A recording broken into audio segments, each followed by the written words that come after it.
Cannon Vlog project. Over the next few weeks, my groupmates and I will be researching different types of cannons, building a cannon, and then firing a cannon.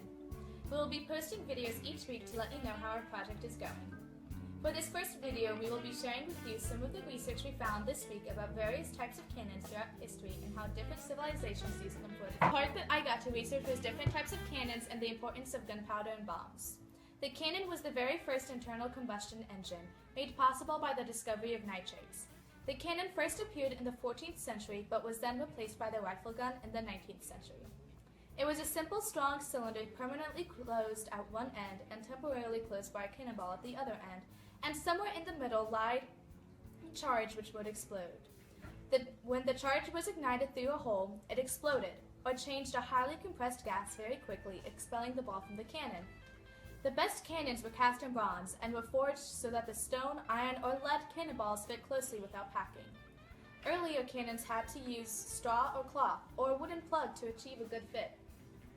Forged iron cannonballs with lead coverings were used. Only the smaller cannons used lead balls, though. For our project, we will be recreating this cannon using 2 tennis ball canisters and 18 inches of duct tape and a faux Nerf ball as our cannonball. Gunpowder is made up of many different substances and has many different properties.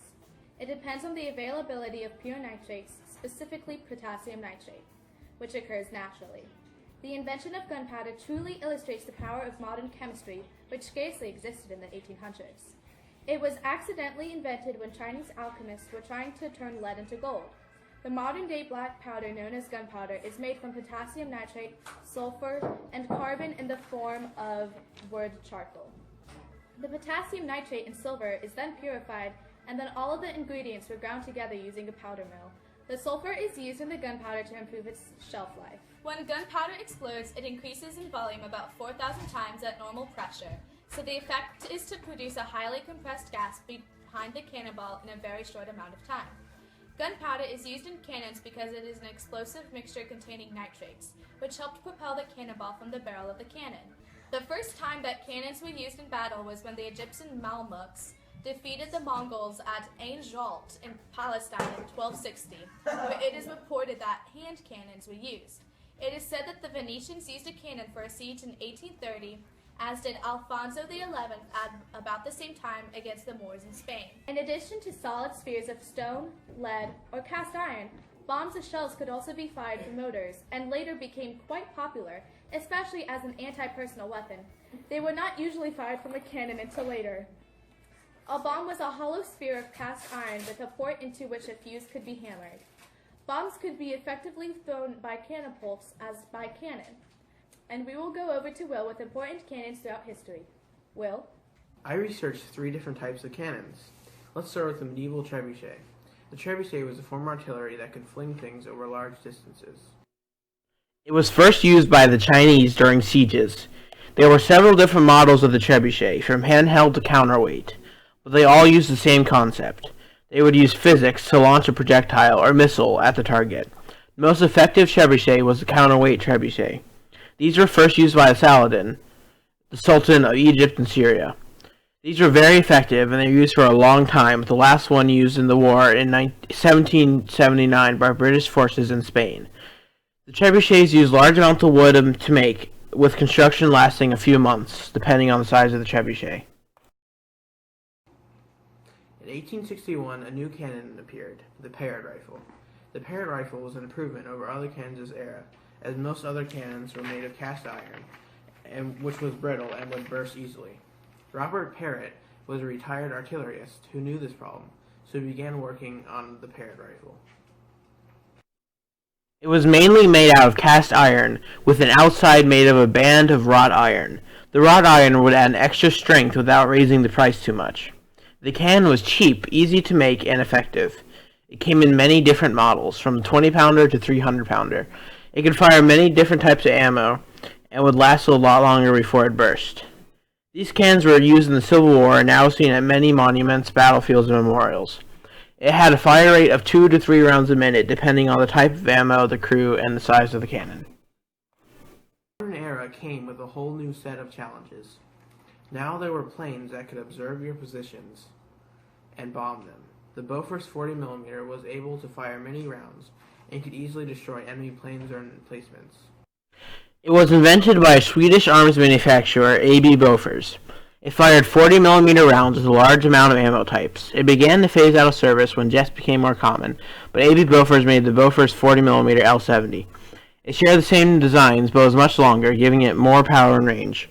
The L-70 is still in service today, but is used to destroy light vehicles.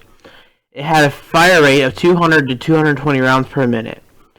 It gave people using an advantage as it had larger rounds that could fire faster than any other anti-aircraft gun of that era.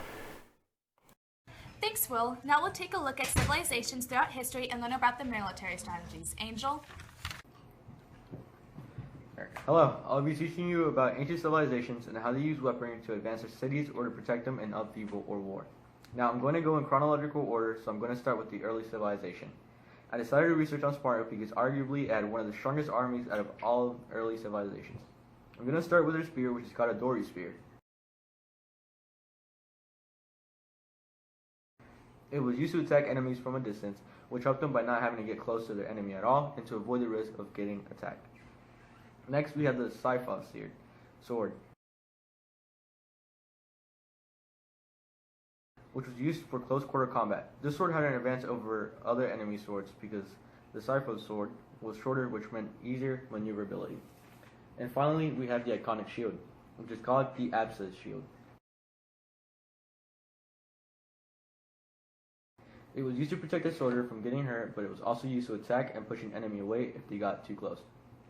The shield had multiple layers of wood and ended with leather and an outer bronze exterior, which gave it extra strength. All of these weapons help protect the people by having all weapons be able to be used offensively, which meant more ways of attack. Moving on from the early civilization, I'm now going to talk about a post-Renaissance civilization. I chose to research on the Ottoman Empire because they were widely feared at the time throughout Europe. So we are going to start with one of their swords called Kalesh, which had a very distinctive curve to it. The curve was used to thrust more efficiently, which helped the attacker give damage without a lot of strength needed. Next, we move on to the bow and arrow. The Ottomans had three kinds of bows, one for war, one for target, and lastly, one for long range.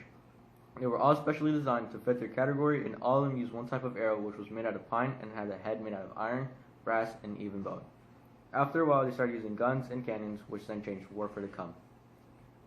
These weapons were used to inflict with the most damage, like the sword with the curve, and to be able to kill enemies from a distance. And now, finally, we are going to talk about a modern civilization. I chose to research on Germany during World War II because all other mortars were questionable. The size and strength of the Wehrmacht wasn't. At this point in history, guns have been around for a time, so wars were fought with guns. One of the guns that Wehrmacht used a lot was the MP40. It was a submachine gun which was reliable, but it had its problems. It had feeding problems, which meant that the clip that holds the bullets had problems feeding the gun the bullets. Next, we have a Carabiner 98K, which is a bolt action rifle, which was very reliable at medium range targets with a 5-round clip. Next, and finally, we have the Gewehr 43, which is a semi-automatic rifle, which is very reliable at long distances with a 10-round clip. All of these weapons were used to kill enemies from a distance and to get the most damage given. Back to Emma. For those of you who are viewing this video, this is a disclaimer. I have misread the directions on the vlog and did not include cannons in the early part of the third section. Thank you, Angel. We hope you enjoyed this episode of our Cannon Project, and we hope you stay tuned for the remainder of our project.